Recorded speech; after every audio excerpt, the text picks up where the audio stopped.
На сегодняшний день по всей территории Якутии зафиксировано уже более 50 очагов лесного возгорания. Виталий Абрамов продолжит об опасности пожароопасного сезона. По последним данным, на территории Нюрбинского, Горного и Сунтарского улуса действуют 4 лесных пожара на общей площади порядка 300 гектар.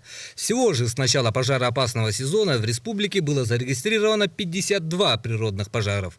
Только за последние дни ликвидировано 3 крупных возгораний.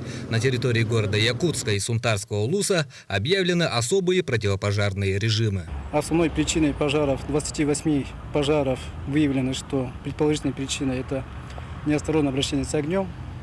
Это в том числе туда входит выжигание сухой травы, 9 пожаров, нарушение требований пожарной безопасности в лесу при разведении костра, там 10 пожаров, оставление непогашенных окурков, там 6 пожаров. Как раз окурок и стал на днях причиной пожара по Покровскому тракту, недалеко от Якутска. Прямо возле трассы сгорел лес на площади 4 гектар. Возгорание удалось ликвидировать лишь благодаря грамотным и оперативным действиям огнеборцев.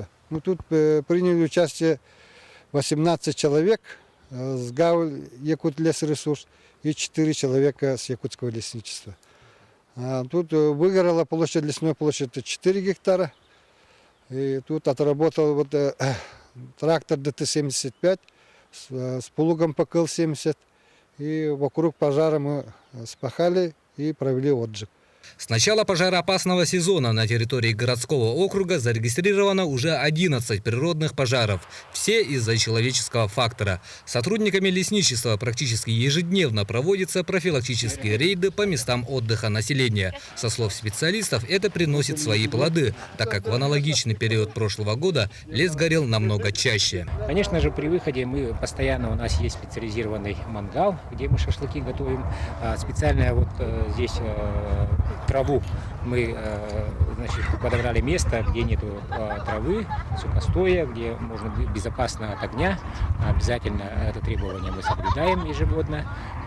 И, соответственно, только углем, а никаких палок, деревьев мы не сжигаем. Таким образом, лесничие предупреждают граждан о посовом противопожарном режиме и запрете въезда в лесной массив. В настоящий момент за нарушение правил пожарной безопасности в лесах привлечено более 30 лиц. Штрафы составляют от 5 до 20 тысяч рублей. А с виновников крупного пожара, помимо штрафов, будут взысканы все расходы, потраченные на их ликвидацию. Виталий Абрамов, Дмитрий Сергучев, НБК Саха, Якутск.